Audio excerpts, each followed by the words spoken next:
अस्सलाम वालेकुम, मैं हूं शाहजेब खानजादा। जाली अकाउंट्स केस में JIT रिपोर्ट सामने आने के बाद सिंध हुकूमत और वफाकी हुकूमत में तनाज़ा बढ़ता जा रहा है। दोनों अतराफ से सख्त बयानात सामने आ रहे हैं, पैगामात दिए जा रहे हैं, इल्ज़ाम तराशियां हो रही हैं। तहरीक इंसाफ की वफाकी हुकूमत चाहती है कि सिंध में तब्दीली आए और वज़ीर आला सिंध को तब्दील किया जाए। साथ ही तहरीक इंसाफ का यह भी दावा है कि पीपल्स पार्टी के बाज़ अराकीन और अराकीन सूबाई असम्बली उनसे राब्ते में है। सिंध में पीपल्स पार्टी के अंदर से उन पर दबाव बढ़ रहा है। तहरीक इंसाफ के कुछ रहनुमाओं ने गवर्नर राज की भी बात की, मगर पीपल्स पार्टी पुरएतमाद है और वाज़ेह कर चुकी है कि सिंध में तब्दीली नहीं होगी। अगर इंक्वायरी की बुनियाद पर इस्तीफा देना जरूरी है तो वज़ीर आज़म इमरान खान, वज़ीर आला खैबर पख्तूनख्वा और दीगर वुज़रा भी इस्तीफा दें। दोनों तरफ से इल्ज़ाम तराशियां हो रही हैं। बल्कि पीपल्स पार्टी के चेयरमैन बिलावल भुट्टो जरदारी ने तो यह पैगाम भी दे दिया है कि अगर आसिफ अली जरदारी इशारा करें तो एक हफ्ते में वफाकी हुकूमत खत्म कर देंगे। इसके अलावा आज वजीर आला मुराद अली शाह ने मीडिया से बात करते हुए कहा कि सिंध में पीपल्स पार्टी की अक्सरियत है, उसे कोई खतरा नहीं। अलबत्ता वफाक में तहरीक इंसाफ की हुकूमत मामूली अक्सरियत के साथ कायम है।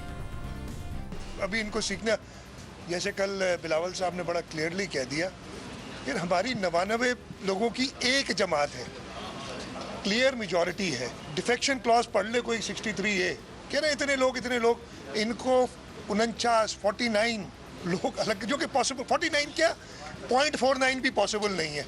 मतलब एक बंदा भी नहीं जाना है हमारा।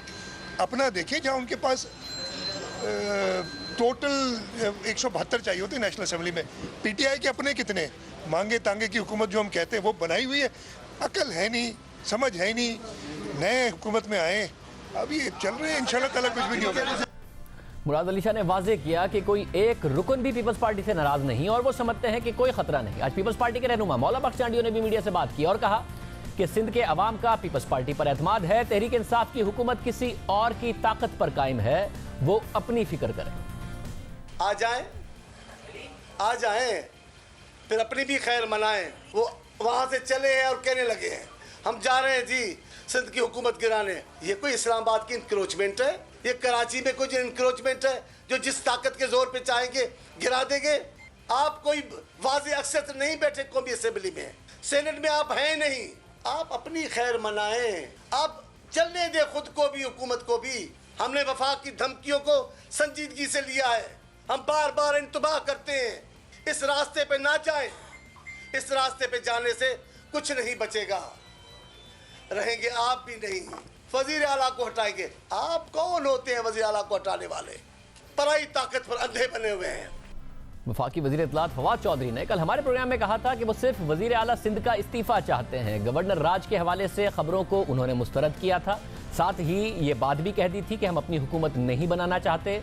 और जो चीफ जस्टिस के रिमार्क्स थे, सख्त रिमार्क्स थे कल, उसके बाद ज़रूर कहा कि वो सिंध आ रहे थे फवाद चौधरी, मगर नहीं आए। उनकी वजीर आज़म से मुलाकात हुई, मगर फिर भी इशारा दिया कि अगर मुस्ताफ़ी नहीं होंगे वजीर आला मुराद अली शाह तो फिर सिंध हुकूमत मुश्किल में पड़ जाएगी। इसमें कोई शुबा नहीं है कि सिंध में पीपल्स पार्टी के भी बहुत सारे MPA जो हैं वो उनका राब्ता बहाल हुआ है, उनका राब्ता हुआ है हमारी क़यादत से और ख़ुद मुझसे भी, और कुछ इस किस्म की एक मूव चाहते हैं वो। लेकिन हमें उम्मीद है कि मुराद अली शाह साहब खुद अपना इखलाकी दबाव महसूस करेंगे और ओहदे से अलहदा हो जाएंगे। अदरवाइज़ ऑप्शन तो ज़ाहिर है हमेशा आपके सामने होंगी कि अगर मुराद अली शाह साहब अपने ओहदे से अलहदा नहीं हुए तो यकीनी तौर के ऊपर पीपल्स पार्टी को वहाँ पर सिंध में मुश्किलात का सामना करना पड़ेगा।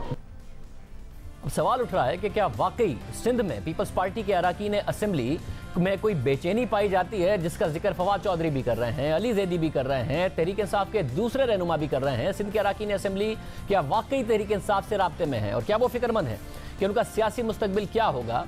इस पर जरा तफसील से बात करेंगे, क्योंकि दूसरी तरफ पीपल्स पार्टी भी ना सिर्फ वफाकी हुकूमत को खत्म करने का दावा कर चुकी है, बल्कि चेयरमैन सेनेट सादिक सिंजरानी की तब्दीली का भी इशारा दे चुकी है। सुप्रीम कोर्ट वाजे कर चुकी है कि वो JIT की रिपोर्ट की बुनियाद पर हुकूमत को तब्दील नहीं होने देगी। साथ ही ये भी कह चुकी है कि गवर्नर राज लगा तो 1 मिनट में उसे खत्म कर देंगे। इसलिए किसी गैर आईनी इकदाम का इम्कान तो नजर नहीं आ रहा। तो फिर सूरत हाल किस तरफ जाएगी? बयानात के तबादले होते रहेंगे या फिर वाकईतन पंजाब में तहरीक इंसाफ की या मरकज में तहरीक इंसाफ की हुकूमत खतरे में पड़ सकती है, या फिर सिंध में पीपल्स पार्टी की हुकूमत को कोई खतरा है? सीनियर तजियाकार और प्रोग्राम कैपिटल टॉक के मेजबान हामिद मीर साहब हमारे साथ मौजूद है। मीर साहब बहुत शुक्रिया। मीर साहब, क्या वाकई ये दोनों एक दूसरे को बोल रहे हैं, एक दूसरे के हवाले से बात कर रहे हैं कि हमारे साथ रहनुमा राब्ते में हैं, कहीं ना कहीं मरकज में तहरीक इंसाफ की हुकूमत को या सिंध में पीपल्स पार्टी की हुकूमत को खतरा है और उसके जो मुख्तलिफ एमपीएज हैं वो राब्ते में हैं तहरीक इंसाफ के? देखें, ये जो दोनों तरफ से अल्फाज के गोले बरसाए जा रहे हैं, तो इसमें इन दोनों पार्टियों को एहसास नहीं हो रहा कि इन दोनों को नुकसान होगा अल्टीमेटली। उसकी वजह यह है कि जब एक मरकज़ में बैठी हुई पार्टी जो है वो जब ये कहती है कि हम सिंध में तब्दीली लाएंगे और चीफ मिनिस्टर सिंध जो है वो इस्तीफ़ा दे दे, तो इस वक्त जो माहौल है पाकिस्तान में, कोई खुल के बात करे या ना करे, लेकिन एक आम आदमी जो है, जो एक आम आदमी जो सड़क पे ठेला लगाता है या जो बूट पॉलिश करता है, उसको भी जो है उसका भी इतना सियासी शऊर है कि वो समझ जाता है कि अगर सिंध में तब्दीली की बात हो रही है तो ये बात करने वाले जो हैं वो किसके कहने पे ये बात कर रहे हैं, भले उनके पीछे कोई हो या ना हो। तो मैं समझता हूँ कि ये जो JIT की रिपोर्ट आई, उस रिपोर्ट के आने के फ़ौरन बाद जो सिंध हुकूमत की तब्दीली की बातें शुरू हो गई हैं, तो इससे तहरीक इंसाफ की क्रेडिबिलिटी को नुकसान हुआ है। दूसरी तरफ जो पीपल्स पार्टी है, पीपल्स पार्टी जो है वो JIT रिपोर्ट में जो इल्ज़ामात लगाए गए हैं, उन इल्ज़ामात का 1 2 3 करके जवाब देने की बजाय उसने कहा कि हम मरकज़ में आपकी हुकूमत गिरा देंगे। मैं ये समझता हूँ इस वक्त राइट एट द मोमेंट जब मैं आपसे बात कर रहा हूँ, ना तो तहरीक इंसाफ सिंध में पीपल्स पार्टी की हुकूमत गिराने की पोजीशन में है, ना ही पीपल्स पार्टी मरकज़ में तहरीक इंसाफ की हुकूमत गिराने की पोजीशन में है, इसलिए कि दोनों के पास नंबर्स पूरे नहीं हैं। और पीपल्स पार्टी जो ये कह रही है कि जी जरदारी साहब एक इशारा करें तो हम एक हफ्ते में इमरान खान साहब को गिरा सकते हैं, तो अब जो जरदारी साहब का इशारा है, क्या उस पर मुस्लिम लीग नून की जो क़यादत है वो आंखें बंद करके अमल दरामद करने की पोजीशन में है?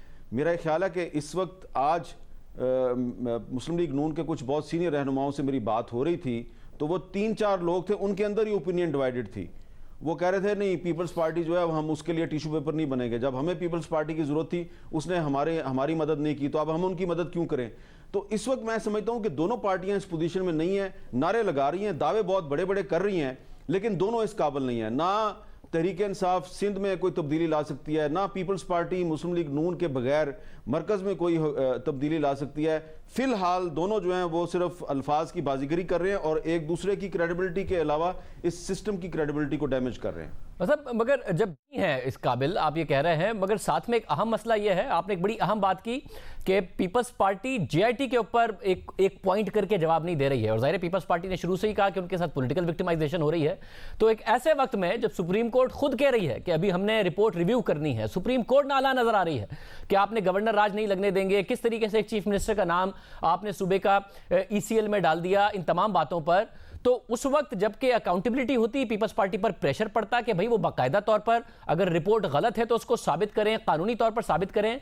क्या तहरीक इंसाफ ने ये ECL में नाम डालना, फिर सिंध हुकूमत को फारिग करने की बात करना, तहरीक इंसाफ की हुकूमत कायम करने की बात करना, ये सारा काम करके इस मामले को खुद ही कंट्रोवर्शियल कर दिया? पीपल्स पार्टी तो चाहती थी कि कंट्रोवर्शियल हो, तहरीक इंसाफ ने उसकी मदद कर दी सारे के सारे मामले में। शाहजेब साहब, आपने बहुत एक अहम सवाल किया है और इस सवाल का जो मैं जवाब आपको देना चाहता हूँ उसमें मैं सिर्फ तहरीक इंसाफ को ज़िम्मेदार नहीं समझता, बल्कि आपके और मेरे प्रोफेशन से ताल्लुक़ रखने वाले बहुत से अहम लोग, बड़े काबिल एहतराम लोग, मैं उनकी तरफ भी इशारा करना चाहता हूँ। देखिए, आप मुख्तलिफ जो कौमी अखबारात हैं उनके कॉलम निकाल लें, सफ़ा अव्वल पे शाया होने वाले तज्ज़िये निकाल लें, ये कुछ 3-4 महीने से, यानी कि इलेक्शन के फ़ौरन बाद जब मरकज़ में और सूबे में हुकूमतें बन गईं, तो किसी ने कहा नवाज शरीफ जो है वो अब रहा हो जाएगा, किसी ने कहा कि जरदारी साहब गिरफ्तार हो जाएंगे, तो फिर नवाज शरीफ साहब रहा हो गए। फिर कहा गया कि दिसंबर के महीने में तो जरदारी साहब हर सूरत में गिरफ्तार हो जाएंगे, क्योंकि दिसंबर के महीने में जो JIT की रिपोर्ट आएगी तो उसके बाद तो जरदारी साहब की गिरफ्तारी जो है वो हर सूरत में हो जाएगी। अब दिसंबर गुजर गया है, आज आप और मैं 1 जनवरी को बात कर रहे हैं, तो जरदारी साहब तो अभी तक गिरफ्तार नहीं हुए, लेकिन जो JIT की रिपोर्ट आई है उस रिपोर्ट ने कुछ ना कुछ हलचल तो पैदा की है। तो मैं समझता हूं कि उस JIT की रिपोर्ट के कंटेंट्स का वक्त से पहले उसका मीडिया को लीक होना, मैं लफ्ज़ लीक होना इसलिए इस्तेमाल कर रहा हूं कि होता ना, अगर तो 1 या 2 इन्वेस्टिगेटिव जर्नलिस्ट अगर काम कर रहे होते, अगर उनकी खबर होती तो हम कहते हाँ भी इन्होंने इन्वेस्टिगेशन की है। लेकिन जब वो जो इन्फॉर्मेशन है, वो इन्फॉर्मेशन जो है वो हर किसी को अवेलेबल थी और सिर्फ सुप्रीम कोर्ट में उस इन्फॉर्मेशन को जाना था, लेकिन वो हर किसी को अवेलेबल थी। और फिर हुकूमत की अहम शख्सियात ने मेरे समेत बहुत से लोगों को बुला के उसका कंटेंट बताना शुरू कर दिया।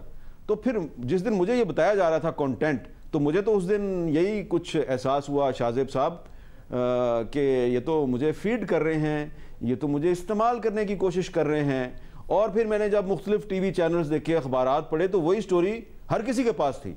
तो मैं समझता हूं कि इसीलिए चीफ जस्टिस साहब जो हैं वो उन्होंने कुछ थोड़ा सा इस पर अपने तहफ़्फ़ुज़ात का इजहार किया है, क्योंकि JIT रिपोर्ट जो है उसका इस तरह बल्क में मुख्तलिफ टीवी चैनल्स का तक पहुंचना जो है वो इन्वेस्टिगेटिव जर्नलिज्म के ज़ुमरे में नहीं आता, वो मीडिया लीक्स के ज़ुमरे में आता है।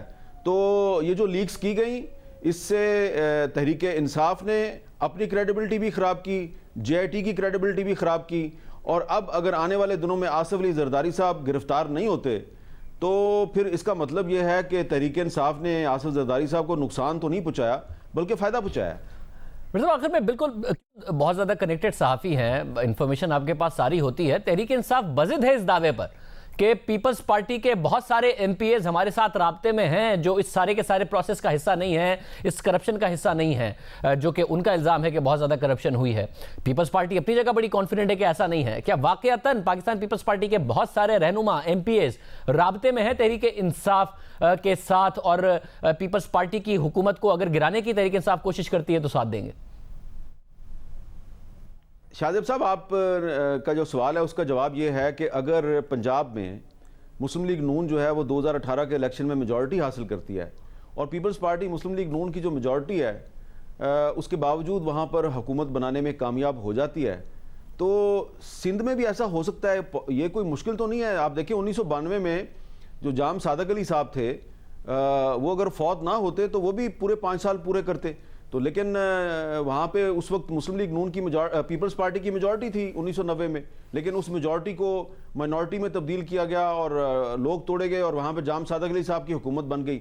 तो मेरी इन्फॉर्मेशन ये है, जिसको कि पीपल्स पार्टी के कुछ आला सती ज़राए ने कंफर्म भी किया है, कि सिंध में पीपल्स पार्टी के कुछ MPA जिनकी तादाद 5 या 6 तो नाम मेरे पास भी हैं, वो राब्ते में ज़रूर हैं PTI के। लेकिन इसी तरह शाहजेब साहब दूसरी तरफ PTI के बहुत से MNA और PTI के कुछ इत्तेहादी, उन्होंने मेरे साथ, किसी और के साथ नहीं, मेरे साथ पिछले 8-10 दिन में जो गुफ्तगू की है, तो मुझे लगता है कि अगर पीपल्स पार्टी को मुस्लिम लीग नून जो है वो गले से लगा ले तो फिर तो इमरान खान साहब की भी छुट्टी हो सकती है। लेकिन मैं ये इसलिए कह रहा हूं कि अगर गले से लगा ले, कि अभी तक मुस्लिम लीग नून जो है वो पीपल्स पार्टी को गले लगाने पूरी तरह तैयार नहीं है, इसलिए कि जो पुराने ज़ख्म दोनों पार्टियों ने एक दूसरे को दिए हैं। तो वो एक पार्टी मुस्लिम लीग नून, आज ये उनके सीनियर रहनुमा कह रहे थे, हाँ हम मुस्लिम लीग नून वाले पीपल्स पार्टी की एक शर्त पे मदद करेंगे कि ये पहले बताएं कि इन्होंने बलूचिस्तान में हमारी हुकूमत क्यों गिराई थी। तो वो मुस्लिम लीग नून के दूसरे रहनुमा ने कहा कि अगर उन्होंने ये जवाब में पूछ लिया आपसे कि फिर नवाज शरीफ साहब ने किसके कहने पे सेनेटर मुशाहिदुल्लाह साहब को फेडरल कैबिनेट से निकाला था, नवाज शरीफ साहब ने किसके कहने पे 2015 में जरदारी साहब के साथ लंच कैंसिल किया था, तो आप क्या जवाब देंगे?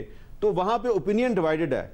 लेकिन जितने MPA पीपल्स पार्टी के सिंध में तहरीक इंसाफ के राब्ते में हैं, उससे ज्यादा बल्कि उससे दोगुना तहरीक इंसाफ के जो MNAs हैं वो पीपल्स पार्टी और मुस्लिम लीग नून और कुछ दीगर अपोजिशन जमातों के राब्ते में हैं। तो आग दोनों तरफ बराबर लगी हुई है। लेकिन आज के दिन तक ना पीपल्स पार्टी इस पोजीशन में है कि मरकज में कोई तब्दीली ला सके, ना ही तहरीक इंसाफ इस पोजीशन में है कि सूबे में तब्दीली ला सके।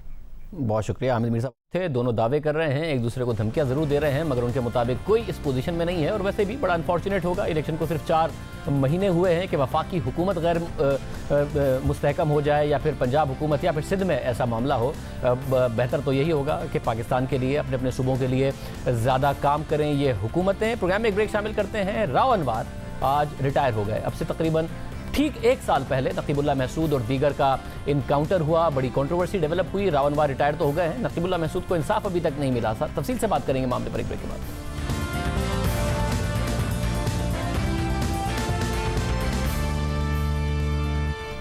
1982 में सिंध पुलिस में बतौर ASI भर्ती होने वाले साबिक SSP मलिक राव अनवर आज अपनी मुलाजमत से रिटायर्ड हो गए। राव अनवर का पुलिस में यह सफर तकरीबन 37 साल पर मुहित रहा, मगर राव अनवर अपनी रिटायरमेंट पर जूनियर अफसरान से सैल्यूट और आला अफसरान से शाबाशी लेकर नहीं जा रहे। दिलचस्प बात यह है कि राव अनवर अपनी मुलाजमत से मुअत्तली के दौरान रिटायर्ड हुए हैं। तवील अरसे तक राव अनवर का नाम खौफ की अलामत रहा। भत्ता, ठेके, रिश्वत और मावरा अदालत कत्ल जैसे इल्जामात के मेडल्स हैं जो राव अनवर अब भी अपने सीने पर लेकर घूम रहे हैं। राव अनवर शायद आज इज्जत और वक़ार के साथ अपने ओहदे से रिटायर्ड हो जाते। उनकी जानिब से किए जाने वाले मुबैना जाली पुलिस मुकाबलों का शायद कोई भी जिक्र ना करता, मगर उनकी रिटायरमेंट से सिर्फ 1 साल पहले एक ऐसा केस सामने आया जिसने राव अनवर को घुटने टेकने पर मजबूर कर दिया। तकरीबन 1 साल पहले जनवरी 2018 में 4 अफराद को पुलिस मुकाबले का नाम देकर कत्ल कर दिया गया और राव अनवर की जानिब से दावा किया गया कि मारे गए अफराद दहशतगर्द थे और उनका ताल्लुक कदम जमात, लश्कर जंगवी, तहरीक तालिबान पाकिस्तान और दाइश से था। खुद राव अनवर ने मीडिया पर बयान देते हुए नकीबुल्लाह महसूद की मासूमियत पर सवालात उठाए। पहली चीज तो ये कि इसने नसीमुल्लाह के नाम से क्यों कार्ड बनाया हुआ था, और फिर इसके अलावा इसके जो जराइम हैं वो काफी इसके जराइम हैं, और ये एक इनकाउंटर में मारा गया क्रिमिनल लोगों के साथ यहाँ क्या करने के लिए आया था अगर हाथ में था। और एक और अभी क्योंकि इस वाक़े के बाद हमने मजीद इसके मुतालिक मालूमात की हैं तो पता चला है कि ये कराची में अबुल हसन इस्वानी रोड पे कोई 70-80 लाख रुपए इन्वेस्ट करना चाह रहा था, कोई कपड़े की दुकान लेना चाह रहा था। लेकिन ये पैसे कहाँ से आए, जबकि ये कहते हैं कि ये 3 साल पहले आके और हब में एक फैक्ट्री में काम करता था। तो फैक्ट्री में कितनी तनख्वाह थी इसकी जो ये 60-70 लाख 80 लाख फैमिली को भी चलाया और जमा कर लिए। तो ये सारे सवालात हैं और ये लोग इस चीज का फायदा उठाते हैं और ऐसी चीजों पे बिला वजह की सियासत करते हैं। लेकिन जब हमने इस केस की तहकीकात की तो मालूम हुआ कि नकीबुल्लाह महसूद नामी शख्स जिसे दहशतगर्द बताकर कत्ल कर दिया गया वो वजीरिस्तान का रिहायशी और बेगुनाह शहरी था, जिसे सिर्फ भत्ता हासिल करने के लिए जाली पुलिस मुकाबले में कत्ल कर दिया गया। मामले ने जोर पकड़ा, तहकीकाती कमेटियां बनी और राव अनवर का मौक़िफ़ भी बदल गया। वाक़े के 4 दिन बाद राव अनवर ने यह एतराफ़ किया कि जंग में बेगुनाह लोग भी मरते हैं। राव अनवर के इस बयान ने पूरे केस को खोल कर रख दिया, जिसके बाद additional IG CTD Sanaullah Abbasi की सरबराही में बनने वाली इंक्वायरी कमेटी ने अपनी फाइंडिंग्स दी और नकीबुल्लाह महसूद को बेकसूर करार देकर इस पूरे ड्रामे को जाली पुलिस मुकाबला करार दे दिया। सिर्फ यही नहीं, हमने अपने ही प्रोग्राम में सिंध पुलिस की वो रिपोर्ट आपके सामने रखी थी जिसमें कहा गया था कि 2011 से 2018 तक राव अनवर ने 444 लोगों को पुलिस मुकाबलों में कत्ल किया, जिस पर बात होती रही कि इसमें से अक्सर मुकाबले मशकूक हैं, लेकिन कोई इंक्वायरी नहीं हुई। इस दौरान बहादुरी का लेबल अपने सीने पर लगाए राव अनवर रूपोश हो गए। पूरे मुल्क के इदारे राव अनवर का सुराग नहीं लगा सके और फिर इस्लामाबाद से राव अनवर ने फरार होने की कोशिश की, मगर उनका नाम ECL में होने की वजह से उन्हें सफर करने से रोक दिया गया, लेकिन उनकी गिरफ्तारी फिर भी अमल में नहीं आई। दूसरी तरफ इस केस की बाकायदा समाअत सुप्रीम कोर्ट में होती रही। सुप्रीम कोर्ट ने 19 जनवरी को इस केस का अज खुद नोटिस लिया और राव अनवर को सरेंडर करने को कहा। राव अनवर ने सरेंडर तो नहीं किया, लेकिन उनके खतूत सुप्रीम कोर्ट तक पहुंचते रहे। हसास इदारों से लेकर पुलिस तक कोई भी राव अनवर को गिरफ्तार नहीं कर सका। सवाल पैदा होता रहा कि इस्लामाबाद एयरपोर्ट पहुंच गए वो, कराची से इस्लामाबाद पहुंच गए वो, फिर एयरपोर्ट से बाहर जाने की कोशिश कर रहे थे, ECL में नाम था, उसके बाद वो एयरपोर्ट से वापस चले गए। उनके खतूत सुप्रीम कोर्ट को मौसूल हो रहे हैं, मगर कोई इदारा उनका पता क्यों नहीं लगा पा रहा। सुप्रीम कोर्ट में 2 दफा आला अफसरान ने इन कैमरा ब्रीफिंग भी दी, जिसमें अदालत को राव अनवर के बैरून मुल्क फरार होने की कोशिश की CCTV फुटेज और उनके मुबैना सहूलतकारों के बारे में भी बताया गया। और फिर इस पूरी कहानी में अचानक एक ड्रामाई मोड़ आया। तकरीबन 2 माह की रुपोशी खत्म करके राव अनवर 21 मार्च 2017 को ड्रामाई अंदाज में सुप्रीम कोर्ट में पेश हो गए। अदालत ने राव अनवर को गिरफ्तार करने का हुक्म दे दिया और फिर सुप्रीम कोर्ट ने खुद इस केस में एक और जीआईटी बना दी, जिसने अपनी रिपोर्ट में राव अनवर को नकीबुल्लाह के मावराए अदालत जिम्मेदार करार दिया। रिपोर्ट में कहा गया कि राव अनवर ने नकीबुल्लाह महसूद और दीगर 3 अफराद को मावराए अदालत कत्ल किया। इस वाक़े में राव अनवर और दीगर पुलिस अफसरान और एहलकारों का अमल दहशत गर्दी है। नकीबुल्लाह और दीगर मकतूलीन का कोई मुजरिमाना रिकॉर्ड नहीं मिला, जबकि मुलव्विस एहलकारों की जानिब से मावराए अदालत कत्ल को तहफ़्फ़ुज़ देने के लिए मीडिया में झूठ बोला गया।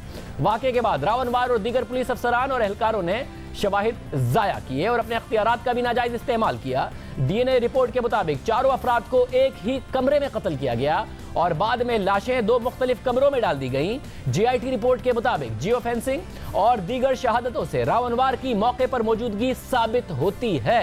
मकतूलीन को दहशतगर्द करार देकर झूठे पुलिस मुकाबले में हलाक करना साबित है। जीआईटी ने तफ्तीशी अफसर डॉक्टर रिजवान को रिपोर्ट और ज़िमनी चालान अदालत में पेश करने की इजाज़त दी, यानी 2 जीआईटी बनी। दोनों ने राव अनवर को कसूरवार करार दिया, जिसके बाद एक बार फिर मामला ट्रायल कोर्ट में शुरू हुआ। इस दौरान राव अनवर गिरफ्तार थे, मगर किसी जेल में गिरफ्तार नहीं थे, बल्कि अपने ही घर में, जिसे सब जेल करार दिया गया था। लेकिन ट्रायल कोर्ट में भी यह मुकदमा आगे नहीं बढ़ सका। कभी तहकीकाती अफसर पेश नहीं होते, कभी राव अनवर के वकील गैर हाजिर रहते और कभी मामला जमानतों तक महदूद होता। रवा साल 10 जुलाई को ट्रायल कोर्ट ने राव अनवर को जमानत पर रिहा कर दिया, जिसके बाद मीडिया से बात करते हुए राव अनवर का कहना था कि उन्हें फंसाने की कोशिश की गई, उनके खिलाफ गलत केस बनाया गया है।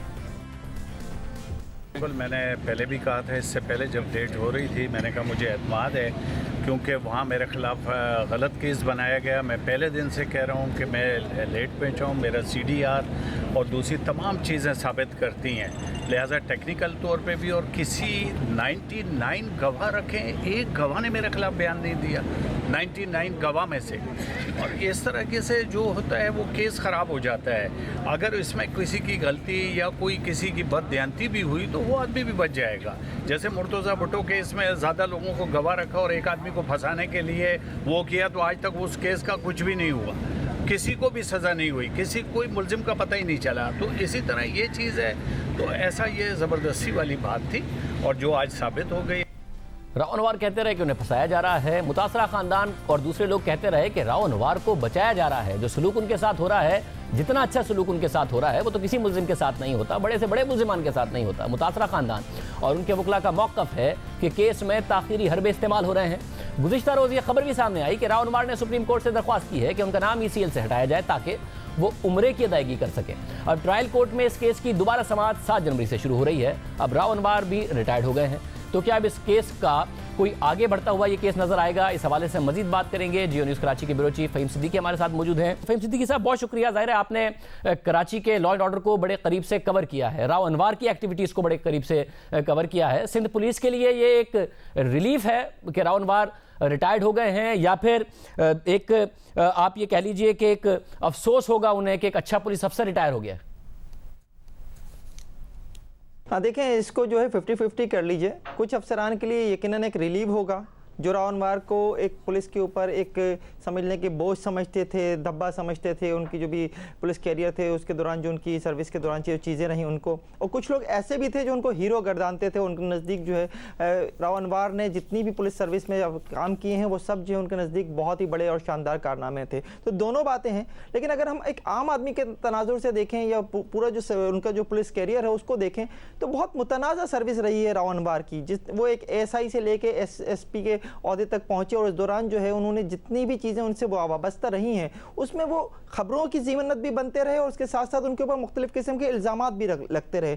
कराची का जो ऑपरेशन है 92 वाला, उसके दौरान जो है उनके ऊपर ये इल्ज़ामात लगते रहे कि उन्होंने MKM के लोगों को जो है वो मावरा अदालत कत्ल किया। उसके बाद जो है वो जो मुख्तलिफ किस्म की पोस्टिंग्स उनकी रहीं उनके हवाले से बड़े उनके ऊपर इल्ज़ामात रहे।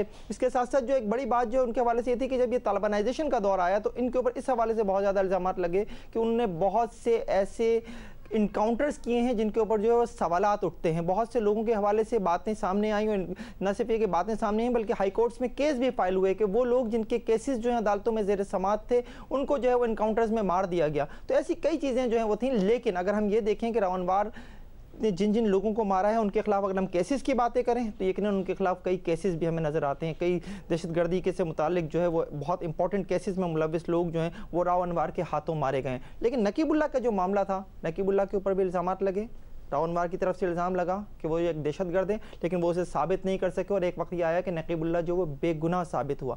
नकीबुल्लाह के केस में जो JIT बनी उसने भी ये साबित किया कि जो नकीबुल्लाह के साथ लोग और मारे गए 2 और नकीबुल्लाह, वो पूरा इनकाउंटर जो है वो एक जाली इनकाउंटर था। उन तमाम अफराद को जो है एक कमरे में पहले मार के फिर उनकी लाशें एक दूसरे कमरे में जिस तरह से डाली गई, उसने भी बहुत हद तक फॉरेंसिक टेस्ट ने साबित कर दिया कि वो एक जाली इनकाउंटर था। तो जाली इनकाउंटर के इल्ज़ाम भी राव अनवार के ऊपर बहुत ज़्यादा लगते रहे। फिर जिस तरह की उनकी पोस्टिंग रही गडाफ के इलाके में, जिस तरह से उनकी पोस्टिंग रही, तो उस हवाले से ये इल्ज़ाम उनके ऊपर था कि वो एक रियल एस्टेट टाइकॉन के लिए जो है वो काम करते हैं, वहाँ पर उन्हें जगह खाली करा कर देते हैं। रेती बजरी के हवाले से उनके ऊपर काफ़ी इल्ज़ाम लगे कि उनका रेती बजरी माफिया से ताल्लुक है। तो ये सारे इल्ज़ामात के साथ और सारे जो उनके हिसाब से कारनामे हैं उनके साथ जो है आज राव अनवार जो है वो अपनी जो एक पुलिस कैरियर है उसे कंप्लीट करके जो है वो आज रिटायर हुए हैं।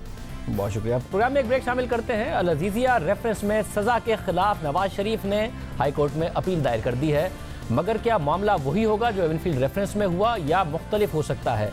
टेक्निकली कुछ मसाइल हैं नवाज शरीफ को रिलीफ मिलने में, इस हवाले से वो क्या है ज़रा तफसील से बात करेंगे एक ब्रेक के बाद।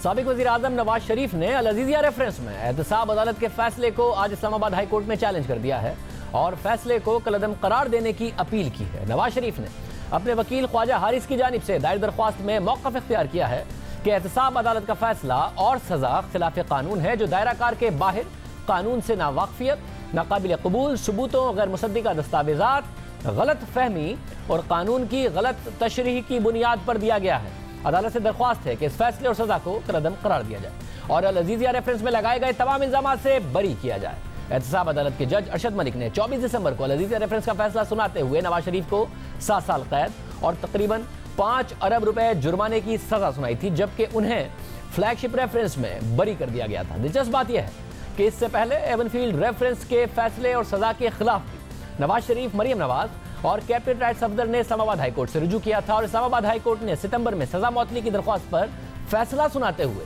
तीनों को जमानत पर रिहा कर दिया था, जबकि फैसले के खिलाफ दरख्वास्त की समाअत होना अभी बाकी है। इस्लामाबाद हाई कोर्ट की तरफ से नवाज शरीफ की जमानत पर रिहाई के फैसले के खिलाफ नैब ने सुप्रीम कोर्ट से रुजू किया हुआ है और इस हवाले से सुप्रीम कोर्ट ने अपने 12 नवंबर के फैसले में कहा था कि साबिक वज़ीर आज़म नवाज शरीफ और मरियम नवाज की सजा मौतली के हाई कोर्ट के फैसले के खिलाफ नैब की अपील सुप्रीम कोर्ट का लार्जर बेंच सुनेगा और इस बात का जायजा लेगा कि क्या सजा मौतली के केसेस में केस के मेरिट पर बहस की जा सकती है और उस पर हतमी फाइंडिंग्स दी जा सकती हैं, जैसा कि इस्लामाबाद हाई कोर्ट ने अपने तहरीरी फैसले में दिया। क्या इसकी आइन में इजाजत है? क्या इस्लामाबाद हाई कोर्ट एक आइनी दरख्वास्त उस वक्त सुन सकता है जब पहले से मरकजी अपीलें समाअत के लिए मुकर्रर हो गई थी? क्या सजा मौतली के मामले में 41 सफ़हात का तफसीली फैसला देने की इजाजत है? देखना होगा कि इस्लामाबाद हाई कोर्ट ने इन गाइडलाइंस को नजरअंदाज किया या नहीं, जो सुप्रीम कोर्ट के माजी के फैसले में तय की गई हैं। इस मामले की समाअत 12 दिसंबर को होना थी और इन सवालों के जवाबात जानने के लिए सुप्रीम कोर्ट का लार्जर बेंच तश्कील दिया जाना था, लेकिन समाअत अभी तक नहीं हुई है और ना ही लार्जर बेंच तश्कील दिया जा सका है। जबकि नवाज शरीफ ने एवनफील्ड रेफरेंस के फैसले की तरह अब अल अजीज़िया रेफरेंस के फैसले के खिलाफ भी हाई कोर्ट से रुजू कर लिया है। लेकिन क्या Islamabad high court Avenfield reference की तरह अल अजीज़िया में भी नवाज शरीफ की सजा मुअत्तल करेगी अगर मुअत्तली की दरख्वास्त आती है? यह सवाल अहम है, क्योंकि नवाज शरीफ और मरियम नवाज की सजा मुअत्तली और जमानत के फैसले के मामले पर नैब की दरख्वास्त सुप्रीम कोर्ट में ज़ेरे समाअत है। इस हवाले से फैसला सुप्रीम कोर्ट के लार्जर बेंच ने करना है और इस केस में आने वाला फैसला अहम हो सकता है। अब बेंच नहीं बना, समाअत के लिए तारीख नहीं मुकर्रर हुई है, क्योंकि अगर सुप्रीम कोर्ट हाई कोर्ट का फैसला कलअदम करार देती है तो नवाज शरीफ की तरह मरियम नवाज की जमानत भी खत्म हो जाएगी और वो दोबारा जेल चली जाएंगी, जबकि नवाज शरीफ पहले ही जेल में है। और अगर सुप्रीम कोर्ट हाई कोर्ट का फैसला बरकरार रखती है तो नवाज शरीफ की अल अजीज़िया रेफरेंस के फैसले के खिलाफ इस्लामाबाद हाई कोर्ट में दायर दरख्वास्त पर उन्हें कानूनी मदद मिल सकती है। इस सारे मामले पर बात करते हैं। जियो न्यूज़ के नुमाइंदा खुसूसी अब्दुल क़य्यूम सिद्दीकी हमारे साथ मौजूद हैं। क़य्यूम सिद्दीकी साहब, बहुत शुक्रिया। अल अजीज़िया में क्योंकि जमानत के लिए अब अपील की है अल अजीज़िया रेफरेंस के फैसले के खिलाफ नवाज शरीफ ने, जो पहले मामला हुआ एवनफील्ड में उस पर वो नैब सुप्रीम कोर्ट चला गया उनकी जमानत के खिलाफ, वो फैसला लार्जर बेंच ने करना है। क्या किसी भी तरीके से अल अजीज़िया में जो अपील है वो मुतासिर हो सकती है नवाज शरीफ की?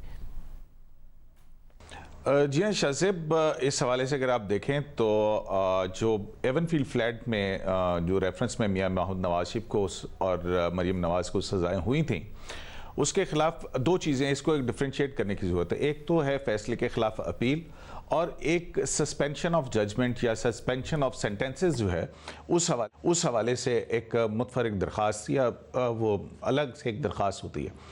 तो जो एवनफील्ड की अभी अपील है वो ज़ेर समात है इस्लामाबाद हाई कोर्ट के अंदर, लेकिन जो सस्पेंशन ऑफ सेंटेंस की एप्लीकेशन थी वो इस्लामाबाद हाई कोर्ट ने कबूल की, और उसमें कुछ कानूनी नुकात की बुनियाद पर जो है वो उन्होंने कहा कि ये सज़ाएं जो हैं वो मुअत्तल की जाती हैं, और इस हवाले से सुप्रीम कोर्ट का जो वली रहमान की जजमेंट है उसका हवाला दिया गया, जिसके इस फैसले के ख़िलाफ़ नैब जो है वो सुप्रीम कोर्ट में गया। अब सुप्रीम कोर्ट में नैब का जो सस्पेंशन ऑफ सेंटेंसेस के हवाले से जो अपील दाखिल की गई, उसमें उनका मौक़िफ़ जो था वो ये था कि एक आउस्टर क्लॉज है, यानी कि नैब ऑर्डिनेंस के सेक्शन 9 में जो है वो ये कहा गया है कि आम कानून के तहत जो कि अदालती इख्तियार है उसमें ज़मानत नहीं ली जा सकती है, लेकिन सुप्रीम जो इस्लामाबाद हाई कोर्ट है उसने उसमें ली। और फिर दूसरा जो है उन्होंने जो एविडेंस उसके ऊपर भी कमेंट कर दिया सस्पेंशन ऑफ सेंटेंस में, जिसमें जो है कि कहा गया कि बादियो नज़र में जो सज़ाएं हैं ये बरकरार नहीं रह सकेंगी, और इसी बुनियाद के ऊपर फिर उनका के मास व हार्डशिप के जो है वो सेंटेंस मुअत्तल नहीं हो सकती है।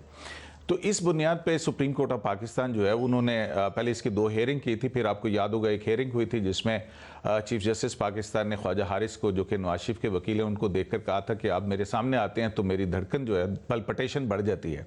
उससे अगली समात में जो है सुप्रीम कोर्ट ने 12 नवंबर को 2018 को नैब की जो अपील थी इन ग्राउंड्स के ऊपर उसको समात के लिए मंजूर कर लिया, और समात के लिए मंजूर करके एक तारीख दी 12 दिसंबर 2018 की, लेकिन जो है वो इसकी समात नहीं हुई और ना ही लार्जर बेंच बना, गो के 12 दिसंबर को जो है ये की गई थी, और इसमें भी वही सवाल ज़ेर बहस आएंगे।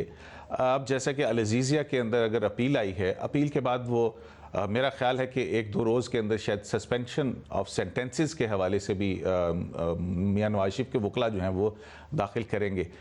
तो यहाँ पे सवाल ये पैदा होगा कि आया यही सवाल जो है वो सुप्रीम कोर्ट ऑफ पाकिस्तान का एक लार्जर बेंच जो है वो सुनने के लिए वो सवालात जो है वो बैठा हुआ है।